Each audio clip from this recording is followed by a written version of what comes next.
We're road testing this very budget friendly glass cutter from 19 Mosaics, which comes with 3 different head sizes, a little oil filler, which are generally absolutely useless, so they're ready for recycling, and it has its own little screwdriver.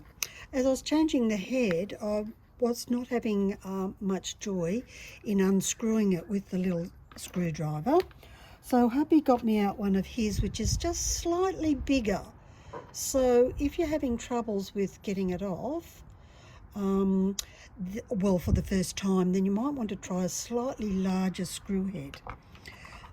I've put it back on using this tiny little minuscule thing that comes with the cutter, and or should I say scorer, and it's quite easy to screw it back on. But I'll look at that after we road test this particular head, which is the one indicated as between 2 and 6 millimeters or mm's. Let's have a look at it on window glass, which is actually about 4 mm's, and we tested the other scoring head with the bigger one, and it cut really well. So remember, the screw faces you, or the direction in which you're going to push your cutter. So if I was a push away from me, I would turn the screw around to go in that direction. Okay, so let's do a cut down plain old window glass.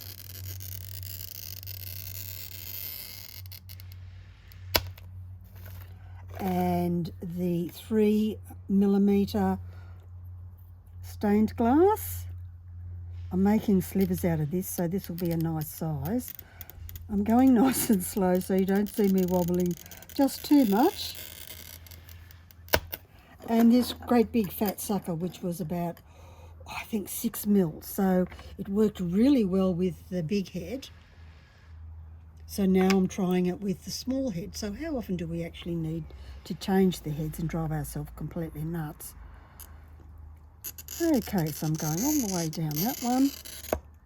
Oops, hit a knob, but I don't know if that will impact how it breaks. So it scores quite deeply.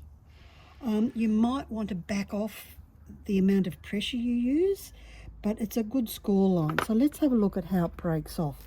And I'm definitely using my running pliers for this one. Well, for this big one. Let's see how I go here. See, it's the afternoon. My hands just aren't working. So in we come with the runners. And you can see it just cuts like hot knife through butter. And have a look at that edge. It's a pretty clean edge, nice and straight, not burred up or anything like that, which you might expect from things that aren't as budget friendly as this one. Then we have the stained glass, which on the last test, on the wider one, it was a little bit rough on the stained glass. So let's have a look at that this time. Nice close look. Looks pretty good to me. It's very, very, very light, so you'd want to be very careful with your iridized glasses and back it off. Don't press quite so firmly. And let's have a look at this big baby. I don't know if I'll be able to break it with this, but we'll see how we go. Or it might need a grunt. Oh no, no grunt at all. Oh my goodness me. So that cut really, really well. So that's the head that says between 2 and 6. So we've got 3, 4, and I think this is 6. So it's perfect. How does it go on a tile?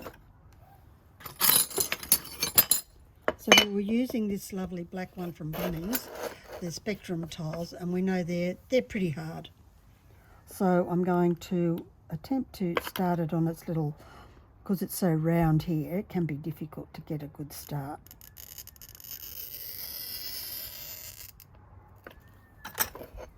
Now we'll try the running pliers, we'll see how I go. And give it a good squeeze. It could be a grunt with me. Not going to happen. So let's try these breakers.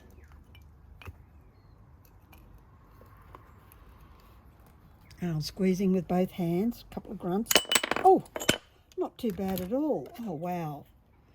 I think that's a pretty amazing cut. And this one, that's pretty straight. And for me to be able to break it, with too much difficulty with this, because half the time I actually can't use them. So that's a big, as Rosie would say, a big tickety-boo for this particular head. Now let's look at how to change it. All you need to do is unscrew this little baby at the top here, because I'm going to try that big fat one.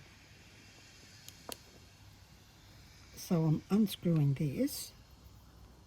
It's a tiny little screw, and it just slides off. And you can see there's a little dent here. They always have little dents, and that's where the screws go. It's the same on our grinder, on our glass grinders. So now I'm looking at Super Biggie, which is 12 to 20. Because when you look at the wheels, they all look the same size, but they definitely cut differently. So lining it up with here and here, and you can feel it. You can feel it go in.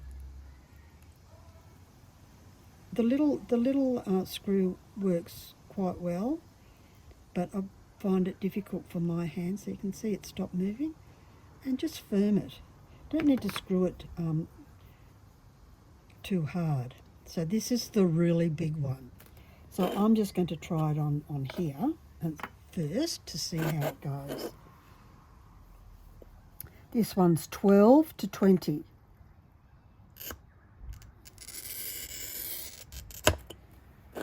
On that one. I don't know that I'll be able to cut this bit of glass with it, but you never know.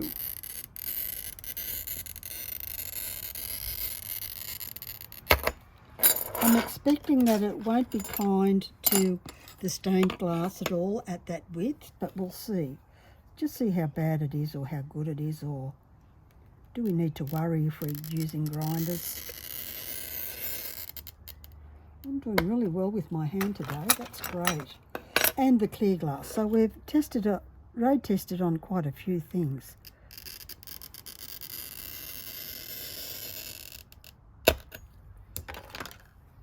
Okay, so now I'm going to use my running pliers. As always, the first one. Oh, dead easy. A little bit of tiny little bit of crazing on the edges, but you really wouldn't see it on the stained glass. And there is a little bit there. So if you're using a rough grinder, that's the same sort of edge you'd get there. But I would definitely stay with the smaller head for the stained glass, and also for the window type glass. So that's the formula. Let's have a look, see if I can break this little guy. I might be lucky, but you never know. If you don't try, you'll never find out. Oh, it's not happy. It's done a terrible score just there. It's saying, too thin.